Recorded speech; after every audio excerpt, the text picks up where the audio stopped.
दोस्तों, स्वयं माता लक्ष्मी ने बताया है कि किस पाप के कारण स्त्रियों को मासिक धर्म से गुजरना पड़ता है। और माता लक्ष्मी ने यह भी बताया है कि मासिक धर्म के दौरान महिलाओं को कौन कौन से कार्य नहीं करने चाहिए।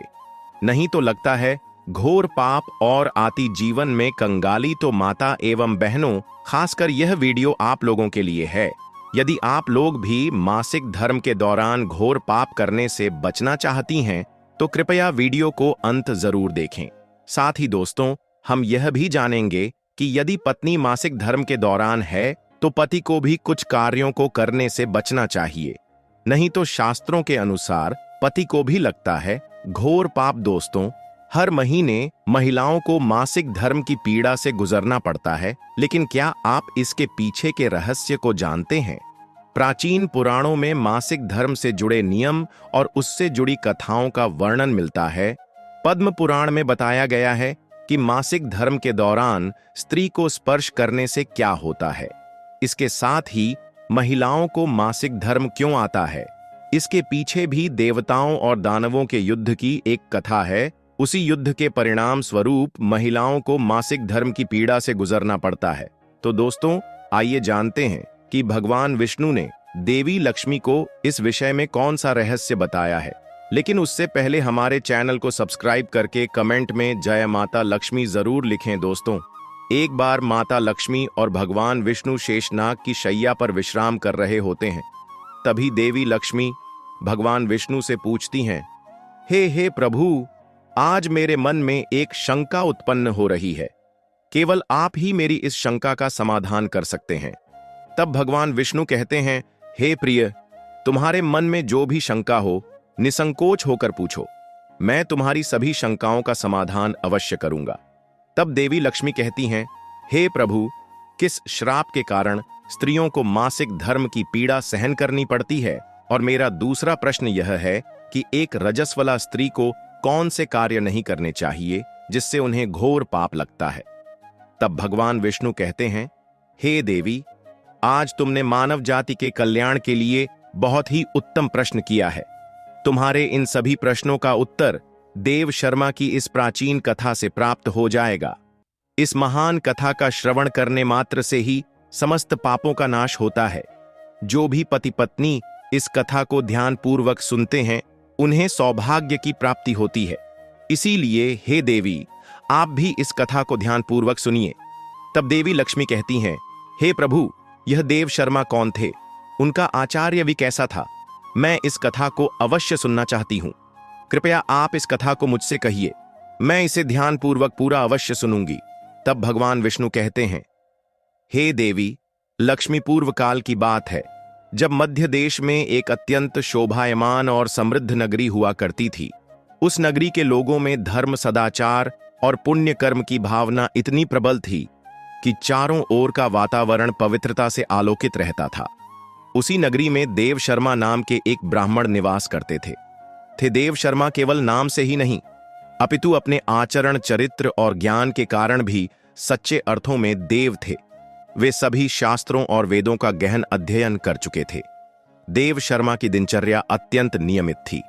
प्रातःकाल होते ही वे नित्य कर्म से निवृत्त होकर पूजा की तैयारी में जुट जाते थे।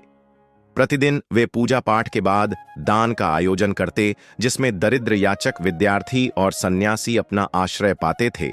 उनका यह स्वभाव था कि कोई भी व्यक्ति उनके द्वार से खाली हाथ नहीं लौटता था।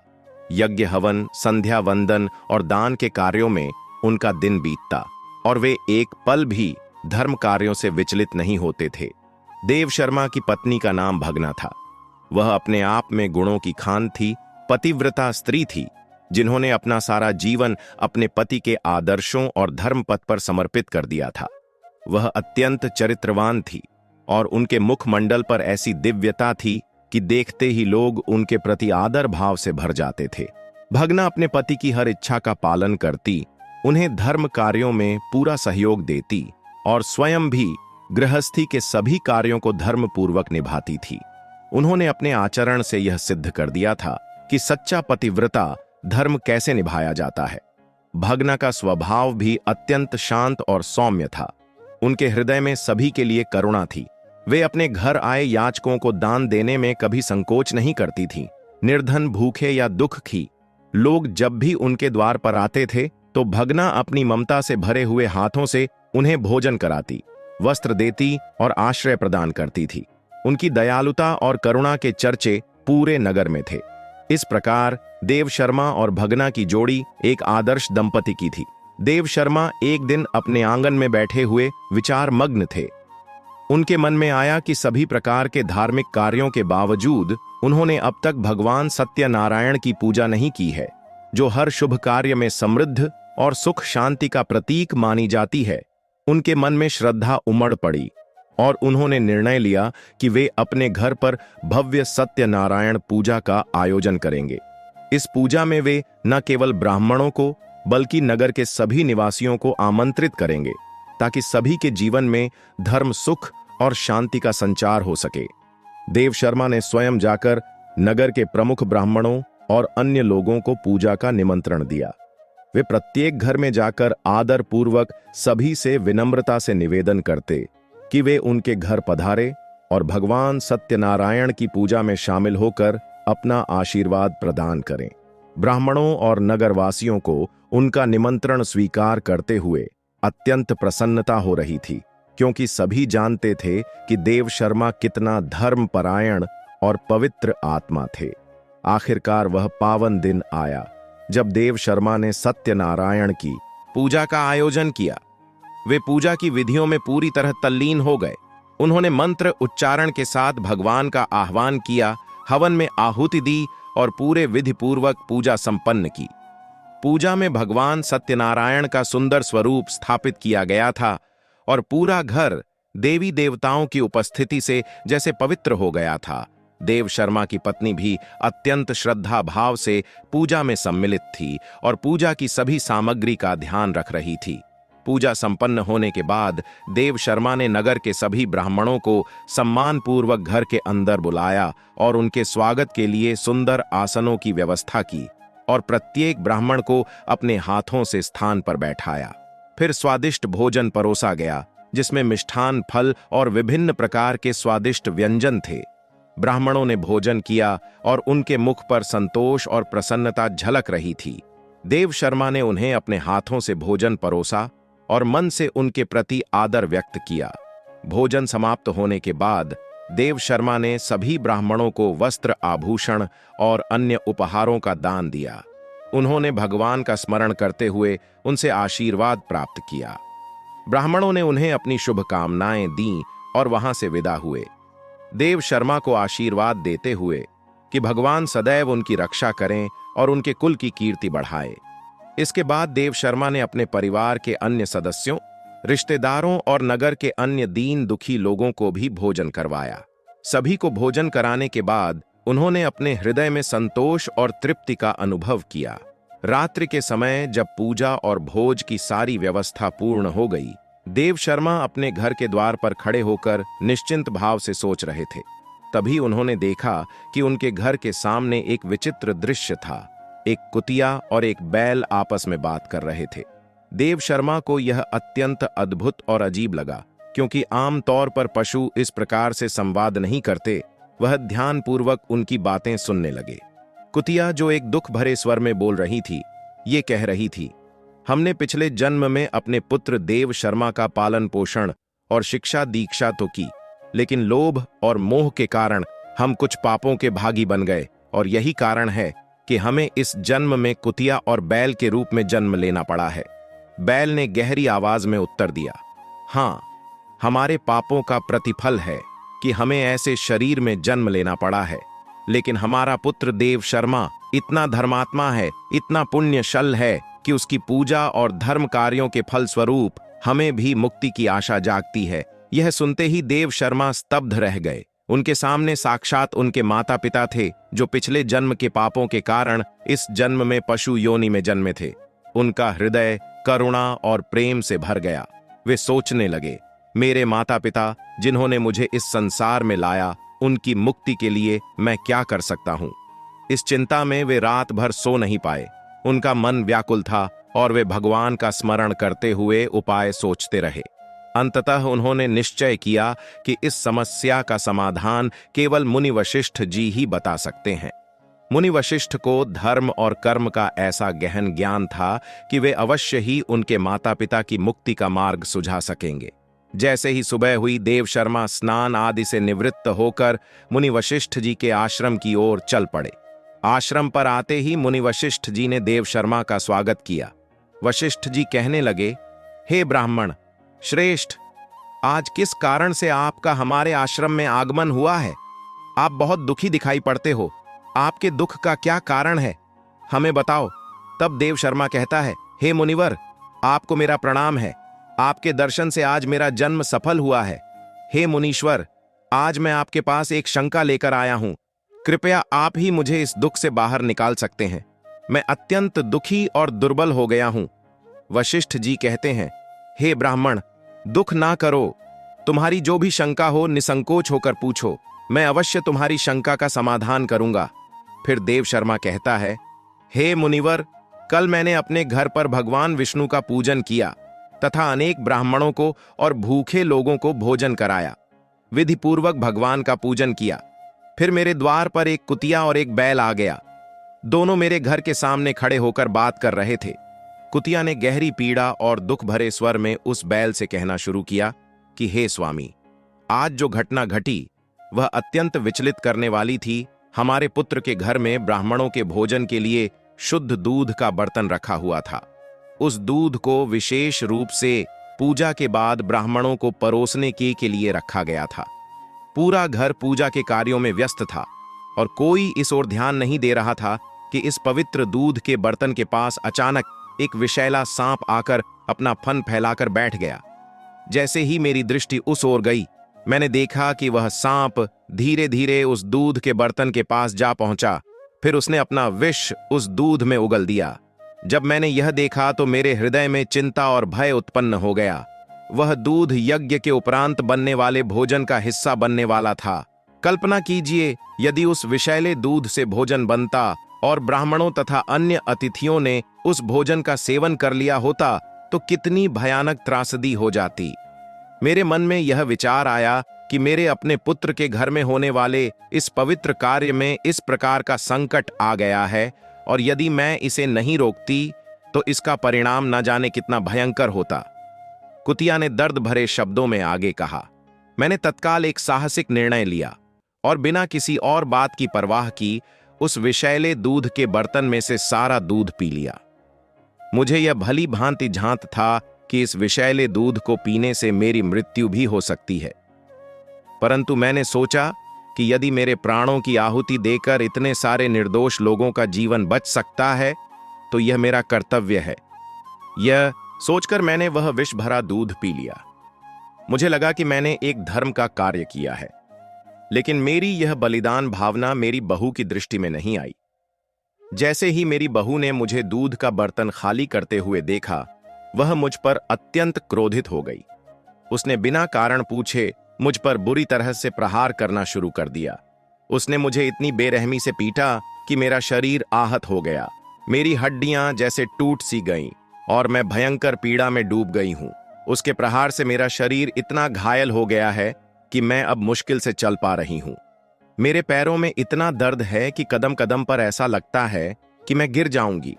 मैं लंगड़ा हुई चलती हूं और हर कदम पर वह पीड़ा मेरे पूरे शरीर में फैल जाती है। यह दुख सहते हुए भी मैंने अपने पुत्र और उसके घर के सम्मान के लिए सब कुछ सहन किया, परंतु आज मेरी यह स्थिति देखकर मेरे मन में संतोष नहीं है। मैंने अपने परिवार को एक संकट से बचाने का प्रयास किया, लेकिन इसके बदले में मुझे यह असहनीय कष्ट मिला है। देव शर्मा कहता है, हे मुनिवर, उस कुतिया की करुण कथा सुनकर बैल के हृदय में एक गहरी वेदना उमड़ पड़ी। उसने भारी स्वर में गहरी उदासी के साथ अपनी कथा कहनी शुरू की। हे प्रिय, तुम्हारी पीड़ा ने मेरे हृदय को कंपा दिया है। तुम्हारे साथ जो हुआ वह अन्यायपूर्ण था और तुम्हारे त्याग का यह प्रतिफल देखकर मुझे भी दुख हो रहा है। परंतु अब मैं तुम्हें अपने दुख का कारण सुनाता हूं, जो शायद तुम्हारे दुख से अलग नहीं है। मैं भी एक समय इस ब्राह्मण देव शर्मा का पिता था। इस संसार में मैंने उसे जन्म दिया, उसका पालन पोषण किया, उसे अच्छे संस्कार दिए और जीवन के हर सुख दुख में उसके साथ खड़ा रहा। लेकिन आज जब मुझे उसकी थोड़ी सी सहानुभूति की आवश्यकता थी, उसने मुझे एक पल के लिए भी ध्यान नहीं दिया। इस ब्राह्मण ने आज बड़े श्रद्धा भाव से सत्यनारायण का पूजन किया, सभी ब्राह्मणों को भोजन कराया, नगर के निर्धनों और भूखों को तृप्त किया। उसने हर अतिथि का सम्मान किया और सबकी सेवा में मनोयोग से लगा रहा। हर कोई उसकी उदारता और दयालुता की सराहना कर रहा था। घर में हर किसी के लिए भोजन और जल का प्रबंध किया गया, परंतु उसने मुझे एक मुट्ठी घास तक नहीं डाली, मुझे जल तक नहीं दिया। मैं वहां खड़ा उसे देखता रहा, सोचता रहा कि शायद वह मेरी ओर देखेगा, मेरे लिए भी कुछ करेगा, परंतु उसने एक बार भी मेरी ओर मुड़कर नहीं देखा। मैं जानता हूं कि इस जन्म में मैं एक पशु के रूप में हूं और शायद उसके लिए मैं अब केवल एक बैल हूं, परंतु मेरा हृदय तो वही है जो पिता का था। मैंने सोचा था कि भले ही मैं पशु योनि में हूं, परंतु वह अपने कर्मों से मुझे आदर देगा, मेरी देखभाल करेगा, परंतु मुझे यह देखकर गहरा आघात पहुंचा है कि उसकी सारी दया और करुणा दूसरों के लिए थी, पर मुझ पर उसने ध्यान नहीं दिया। यह सोचकर ही मेरे हृदय में असहनीय पीड़ा उत्पन्न हो जाती है कि मेरा अपना पुत्र, जिसे मैंने अपना सब कुछ देकर बड़ा किया, आज मुझे भूखा प्यासा छोड़कर अपने धर्म कार्यों में व्यस्त है। उसके लिए मैं एक निरर्थक पशु बन गया हूं, जिसकी कोई भी आवश्यकता नहीं है। मैं खड़ा उसकी उपेक्षा सहता रहा, उसका मुंह ताकता रहा, परंतु उसने मेरी ओर तनिक भी ध्यान नहीं दिया। सभी दान और पुण्य कर्म मेरे लिए जैसे शूल बन गए, क्योंकि उसमें मेरे प्रति कोई सहानुभूति नहीं थी। इसी उपेक्षा और तिरस्कार से मेरा हृदय दुखी हो गया है। मेरे लिए अब यह जीवन बस दुख का ही प्रतीक है। फिर देव शर्मा गुरुदेव वशिष्ठ से कहने लगा, हे गुरुदेव, इस प्रकार से अपने माता पिता को कुतिया और बैल के रूप में ऐसा बोलते हुए देखकर मुझे बड़ा दुख हो रहा है। मुझे रात भर नींद नहीं आ रही है, हर क्षण मुझे चिंता सता रही है। मैंने कभी कोई पाप नहीं किया है, हमेशा धर्म के कार्य किए हैं, फिर भी मेरे माता पिता को ऐसे कष्ट झेलने पड़ रहे हैं। इसी कारण से आज मैं आपके पास आया हूं। कृपया आप अपनी योग्य शक्ति से पता करके मुझे बताइए, किस कारण से मेरे माता पिता की ऐसी दुर्दशा हुई है और उनकी मुक्ति के लिए मुझे कौन सा कर्म करना चाहिए। फिर गुरु वशिष्ठ ध्यान लगाते हैं और उस ब्राह्मण के माता पिता के पूर्व जन्म के कर्मों को देखते हैं और देव शर्मा से कहने लगते हैं, हे ब्राह्मण, तुम्हारे माता पिता ने पिछले जन्म में घोर पाप किया है, उसी पाप के कारण आज उनकी ऐसी दुर्दशा हुई है। देव शर्मा कहता है, हे गुरुदेव, किस पाप के कारण मेरे माता पिता की दुर्दशा हुई है? कृपया विस्तार से बताइए, मैं जानना चाहता हूं। मुनि वशिष्ठ ने गंभीर स्वर में देव शर्मा की ओर देखते हुए कहा, हे ब्राह्मण देवता, तुम्हारा हृदय अपने माता पिता की पीड़ा से द्रवित हुआ है और यह तुम्हारी धर्मपरायणता का प्रमाण है। परंतु तुम ध्यानपूर्वक सुनो, क्योंकि इस संसार में प्रत्येक दुख का कोई ना कोई कारण होता है और तुम्हारे पिता का यह दुख भी उनके अपने कर्मों का ही फल है। तुम्हारे पिता, जो इस जन्म में बैल के रूप में तुम्हारे सामने खड़े हैं, पिछले जन्म में अत्यंत प्रतिष्ठित ब्राह्मण थे। वे कुंडी नगर के श्रेष्ठ ब्राह्मणों में से एक थे, जिनकी विद्या और सम्मान पूरे नगर में विख्यात थी। परंतु उन्होंने अपने जीवन में कुछ ऐसे कर्म किए जिनके कारण उन्हें इस जन्म में पशु योनि में आना पड़ा है। एक दिन एकादशी का पवित्र व्रत आया, जो भगवान विष्णु को प्रसन्न करने के लिए अत्यंत महत्वपूर्ण माना जाता है। परंतु तुम्हारे पिता ने इस व्रत को विधिपूर्वक ना मानते हुए दिन के अंत में भोजन कर लिया था। एकादशी के व्रत का पालन तो किया था, परंतु व्रत की समाप्ति पर भगवान के नाम का भोग अर्पित किए बिना ही भोजन कर लिया और इस दिन कोई दान पुण्य भी नहीं किया। यह जानते हुए भी कि इस दिन दान धर्म का विशेष महत्व है, उन्होंने अपने पास आए जरूरतमंदों और द्वार पर आई गायों को भी अन्न तक नहीं दिया। गाय उनके द्वार पर आकर करुणा दृष्टि से भोजन की आस लगाए खड़ी रही, परंतु उन्होंने उनकी ओर ध्यान नहीं दिया। इस तरह वे अपने कर्तव्यों से विमुख हो गए और धर्म की मर्यादा को भंग कर दिया। इसके अतिरिक्त वे अपने पितरों का श्राद्ध और तर्पण भी विधिपूर्वक नहीं करते थे। श्राद्ध के कार्य को वे केवल एक औपचारिकता मानकर करते थे और इसे पूर्ण मनोयोग से नहीं निभाते थे। पितरों का आशीर्वाद ही हमारी संतानों और कुल की रक्षा का आधार होता है, परंतु तुम्हारे पिता ने अपने पितरों के प्रति उचित सम्मान और आदर नहीं दिखाया। सबसे महत्वपूर्ण बात, हे देव शर्मा, तुम्हारे पिता ने एक ऐसा पाप किया जो ब्राह्मण धर्म के विरुद्ध था। एक समय मासिक धर्म के दौरान ही उन्होंने तुम्हारी माता के साथ संबंध स्थापित किया, जो कि धर्म और शास्त्रों की दृष्टि में अनुचित माना गया है। इस एक पाप के कारण उनका ब्राह्मण रूप कलुषित हो गया। दोस्तों, इस संसार में शारीरिक संबंध भी शास्त्रों द्वारा निर्धारित समय और मर्यादा के अनुसार ही किए जाने चाहिए, अन्यथा वे अधर्म की श्रेणी में आ जाते हैं।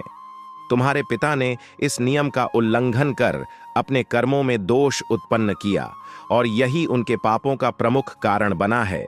हे ब्राह्मण श्रेष्ठ, तुम्हारे पिता के इन दोषपूर्ण कर्मों ने उनके पुण्यम पर आवरण डाल दिया और इस प्रकार उन्हें इस जन्म में पशु योनि का कष्ट सहना पड़ रहा है। वे बैल के रूप में तुम्हारे समक्ष खड़े हैं, परंतु उनकी आत्मा अपने पूर्व जन्म के इन पापों की पीड़ा सहते हुए मुक्ति की प्रतीक्षा कर रही है।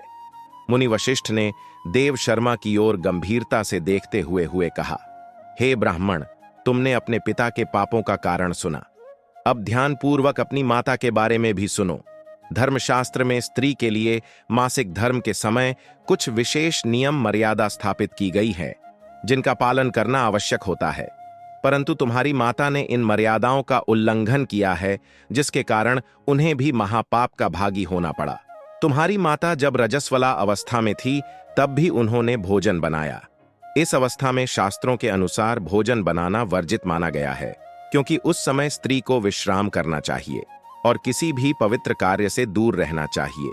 परंतु तुम्हारी माता ने इस नियम का उल्लंघन किया और रजस्वला होते हुए भी रसोई का कार्य किया, जिससे उनकी पवित्रता भंग हुई और भोजन में अशुद्ध आ गई। यह पहला कारण है जिसके कारण उन्हें पाप का दोष लगा। इसके अलावा इस अवस्था में भी उन्होंने भगवान की पूजा की। उन्होंने रजस्वला अवस्था में ही तुलसी को जल चढ़ाया, जो कि धर्म और शास्त्रों की दृष्टि में अनुचित माना जाता है। तुलसी के पौधे को छूना भी इस अवस्था में निषेध है, क्योंकि तुलसी स्वयं एक पवित्रता का प्रतीक है और उसे स्पर्श करने के लिए भी शुद्धता आवश्यक है। परंतु तुम्हारी माता ने न केवल तुलसी का स्पर्श किया, बल्कि उसे जल भी चढ़ाया, जिससे तुलसी का अपमान हुआ और धर्म की मर्यादा का उल्लंघन हुआ। यही नहीं, रजस्वला होते हुए भी उन्होंने भगवान को भोग अर्पित किया। भगवान के प्रसाद और भोग में शुद्धता का विशेष ध्यान रखा जाता है, परंतु तुम्हारी माता ने अपनी शारीरिक स्थिति की परवाह किए बिना भगवान के लिए अर्पित किए जाने वाले भोजन को स्पर्श किया। यह शास्त्रों के अनुसार एक बड़ा पाप माना गया है, क्योंकि भगवान को अर्पित होने वाले भोग में शुद्धता और पवित्रता अनिवार्य होती है। इस दोषपूर्ण कर्म से भगवान का अनादर हुआ और इसका पाप भी उनकी आत्मा पर लगा। मासिक धर्म के दौरान स्त्री 3 दिनों के लिए अपवित्र हो जाती है। मासिक धर्म के दौरान स्त्री को पूजा पाठ नहीं करना चाहिए। स्त्री को इन 3 दिनों में अपने बाल भी नहीं धोने चाहिए, इससे पति की आयु कम होती है। मासिक धर्म के दौरान पेड़ पौधों को स्पर्श न करें। रजस स्त्री के साथ संबंध भी नहीं बनाना चाहिए। जो पुरुष रजस्वला के साथ संबंध बनाता है उसे ब्रह्म हत्या का लगता है। जो रजस्वला के वस्त्रों को स्पर्श करता है उसे भी पाप लगता है। रजस्वला स्त्री के शरीर में 3 दिनों तक ब्रह्म हत्या का पाप निवास करता है और चौथे दिन ही वह स्नान करके पवित्र हो जाती है। चौथे दिन स्नान करने के पश्चात रजस्वला स्त्री को अपने पति का मुख देखना चाहिए, अन्य किसी पुरुष का मुख नहीं देखना चाहिए। यदि पति समीप ना हो तो सूर्यदेव के दर्शन करने चाहिए।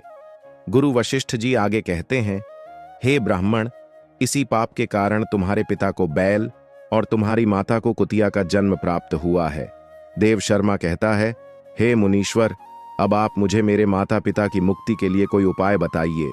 तब गुरु वशिष्ठ जी कहते हैं, हे ब्राह्मण, तुम किसी भी अमावस्या के दिन अपने माँ पिता की मुक्ति के लिए श्राद्ध तथा तर्पण करो और दान धर्म करो, गाय की सेवा करो और गौ माता को मिष्ठान खिलाओ और अपने माता पिता की मुक्ति के लिए भगवान से प्रार्थना करो। फिर देव शर्मा ब्राह्मण वही करता है और फिर उसके माता पिता को समस्त पापों से मुक्ति मिलती है।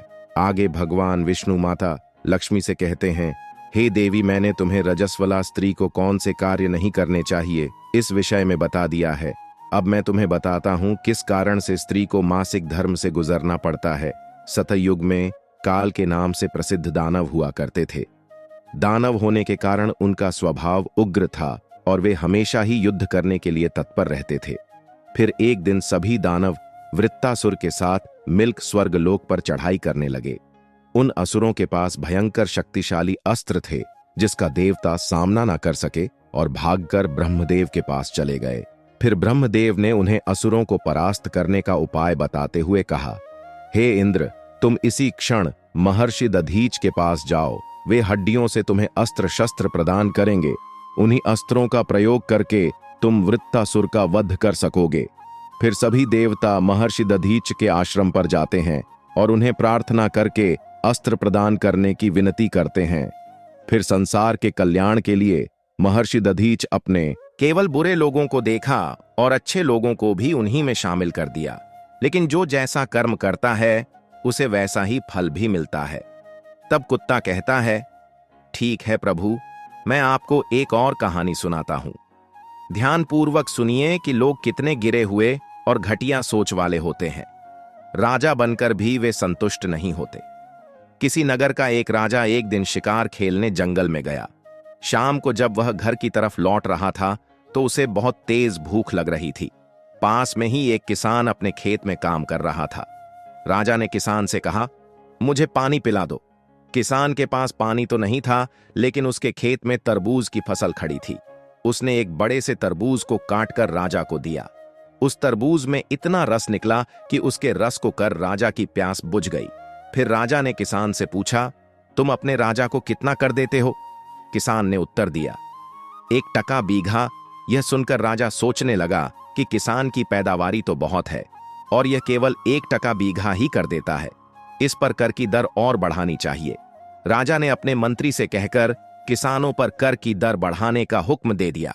एक दिन राजा फिर शिकार से लौट रहा था और किसान के खेत के पास से गुजर रहा था। राजा को फिर से प्यास लगी तो उसने उसी किसान से पानी मांगा। तब किसान ने एक बड़े से तरबूज को काटकर राजा के सामने रख दिया। लेकिन हैरानी की बात यह थी कि उस दिन तरबूज में इतना भी रस नहीं निकला कि राजा तृप्त हो पाता। राजा ने दूसरा तरबूज कटवाया, लेकिन उसमें भी रस नहीं था। इसी तरह 4-5 तरबूज कटवाने के बाद भी राजा की प्यास नहीं बुझी। यह देखकर राजा बड़ा हैरान हुआ। उसने कहा, उस दिन तो एक ही तरबूज ने मेरी और मेरे घोड़े की प्यास बुझा दी थी और आज 4-5 तरबूज काटने के बाद भी प्यास नहीं बुझ रही। राजा ने इस बात का जिक्र मंत्री से किया। मंत्री ने कहा, महाराज, तरबूज का रस इसलिए सूख गया क्योंकि आपने तरबूज के रस को देखकर किसानों पर कर की दर बढ़ाई थी, यानी आपकी नीयत खराब हो गई थी।